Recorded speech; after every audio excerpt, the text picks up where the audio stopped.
Hello everyone. आज हम discuss करने वाले हैं रियल वर्ल्ड कॉन्सेप्ट जो है रिस्क डॉक्यूमेंटेशन। अब तक हमने क्या सीखा? रिस्क कैसे आइडेंटिफाई करते हैं, रिस्क सिनेरियोज कैसे बनते हैं और थ्रेट मॉडलिंग कैसे करते हैं। लेकिन एक प्रैक्टिकल क्वेश्चन, अगर इतने सारे रिस्क आइडेंटिफाई हो गए तो उन्हें मैनेज कैसे करेंगे? आंसर है डॉक्यूमेंटेशन। सिंपल डेफिनेशन देखते हैं। रिस्क डॉक्यूमेंटेशन का मतलब है आइडेंटिफाइड रिस्क को प्रॉपर्ली रिकॉर्ड करना। लेकिन सिर्फ लिखना ही नहीं है, प्रॉपर स्ट्रक्चर में स्टोर करना, ट्रैक करना, अपडेट करना। रियल वर्ल्ड में कंपनीज ये बोलती है, if it is not documented it does not exist. मतलब अगर रिस्क डॉक्यूमेंट नहीं है तो ऑर्गेनाइजेशन उसको मैनेज ही नहीं कर पाएगी। चलो प्रैक्टिकल थिंकिंग करते हैं। अगर ऑर्गेनाइजेशन के पास 50 रिस्क है और कोई रिकॉर्ड नहीं है तो क्या करेगा? वो क्या हो जाएगा? कंफ्यूज होगा, नो प्रायोरिटी होगी और नो अकाउंटेबिलिटी होगी। इसलिए डॉक्यूमेंटेशन इंपॉर्टेंट है, ट्रैक करने के लिए, डिसीजन लेने के लिए, ऑडिट के लिए और रिस्पॉन्सिबिलिटी असाइन करने के लिए। चलिए एक एग्जांपल देखते हैं। अगर डेटाब्रिज का रिस्क आइडेंटिफाई हुआ है तो उसको रिकॉर्ड होना चाहिए। किस सिस्टम में रिस्क है, किसने फिक्स किया है, कब तक फिक्स करना है। रिस्क डॉक्यूमेंटेशन रैंडम नहीं होता, उसमें एक प्रॉपर फील्ड्स होते हैं।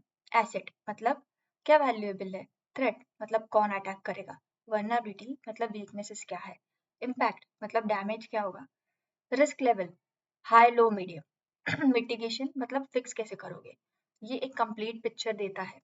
सबसे important concept, risk register. Risk register एक सेंट्रल डॉक्यूमेंट होता है जिसमें सारे रिस्क स्टोर होते हैं। इसको आप समझ सकते हो एक्सेल शीट ऑफ रिस्क या डेटाबेस ऑफ रिस्क। हर ऑर्गेनाइजेशन का एक रिस्क रजिस्टर होता है।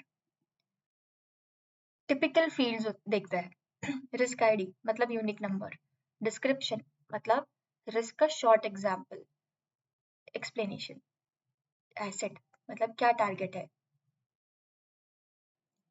इम्पैक्ट मतलब डैमेज क्या होगा, और रिस्क लेवल मतलब सीवियरिटी, और मिटिगेशन मतलब सोल्यूशन। चलो एक प्रैक्टिकल एग्जाम्पल देखते हैं। रिस्क आईडी क्या होगा? R1। एसेट है कस्टमर डेटा, थ्रेट है हैकर, वर्नरेबिलिटी है वीक पासवर्ड और impact data bridge, risk level है हाई और मिटिगेशन है स्ट्रॉन्ग पासवर्ड प्लस MFA। अब देखो, ये सिर्फ थ्योरी नहीं है, ये रियल डॉक्यूमेंटेड रिस्क है, इसको इजीली ट्रैक किया जा सकता है। रिस्क डॉक्यूमेंटेशन से क्या फायदा है? Easy tracking, better communication, clear understanding और फास्टर डिसीजन मेकिंग और ऑडिट रेडी। एग्जाम्पल देखते हैं। ऑडिटर आए और पूछे टॉप रिस्क क्या है, आप डायरेक्टली रिस्क रजिस्टर देख सकते हो या दिखा सकते हो। प्रोफेशनल ऑर्गेनाइजेशन क्या फॉलो करती है? डॉक्यूमेंटेशन रेगुलरली अपडेट करती है, स्टैंडर्ड फॉर्मेट यूज करते हैं, रिस्क ओनर असाइन करते हैं और पीरियोडिक रिव्यू करते हैं। सबसे इम्पोर्टेंट, डॉक्यूमेंटेशन स्टैटिक नहीं होता, ये डायनामिक प्रोसेस है। कॉमन मिस्टेक्स क्या होती है? रियल वर्ल्ड में लोग ये मिस्टेक्स करते हैं, रिस्क डॉक्यूमेंट नहीं करते, अपडेट नहीं करते, ओनरशिप असाइन नहीं करते और प्रायोरिटी डिफाइन नहीं करते। तो रिजल्ट होता है रिस्क एग्जिस्ट करता है बट मैनेज नहीं होता। सिंपल लैंग्वेज में याद रखो कि रिस्क आइडेंटिफाई करना फर्स्ट स्टेप है, रिस्क डॉक्यूमेंट करना सेकेंड स्टेप है और रिस्क मैनेज करना फाइनल स्टेप है। अगर डॉक्यूमेंटेशन मिसिंग है तो पूरा प्रोसेस इनकम्प्लीट है। Before we end, create a simple risk register entry और कमेंट में लिखिए। तो दोस्तों, आज हमने समझा रिस्क को प्रॉपर्ली स्टोर कैसे करते हैं और real world organisation risk manage कैसे करती है। नेक्स्ट सेशन में हम पूरा फ्रेमवर्क रिवाइज करेंगे। याद रखिए, if risk is not documented it can not be manage.